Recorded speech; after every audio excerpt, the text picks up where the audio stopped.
তা পাঠের দিন প্যাটিস বিক্রেতাকে মারধরের অভিযোগে 3 জনকে ইতিমধ্যেই পুলিশ তাদেরকে গ্রেপ্তার করেছে। মমতা ব্যানার্জির একটা চোখ বন্ধ বলে ওদের গ্রেপ্তার করেছে। মমতা ব্যানার্জির পুলিশ উচিত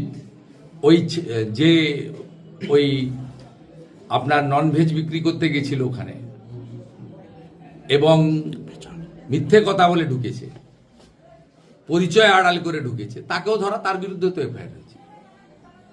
আর এদেরকে ধরে নিয়ে এলেন 41-এ নোটিশ দিয়েছেন। এরা কি জঙ্গি নাকি?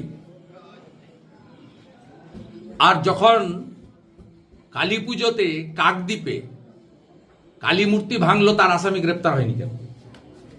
মন্দির বাজারে জগদ্ধাত্রী মূর্তি ভাঙলো, তার গ্রেপ্তার হয়নি কেন?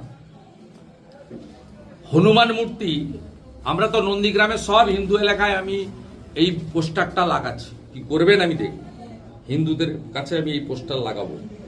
দেখুন দেখুন, গ্রেপ্তার হয়নি কেন? সব হিন্দু পাড়াতে আমি এই হনুমানজির ভাঙা মূর্তির ছবি লাগাবো। মমতা ব্যানার্জি থাকলে বজরংবলীর কি দশা হয় দেখুন। সব হিন্দু পাড়াতে আমি লাগাবো, আমি 1000 হোর্ডিং তৈরি করছি, সব হিন্দু পাড়াতে লাগাবো। মমতার একটা চোখ বন্ধ, পুলিশের জন্য এই ধরনের বিধর্মী মৌলবাদী জিহাদিদের উৎপাত।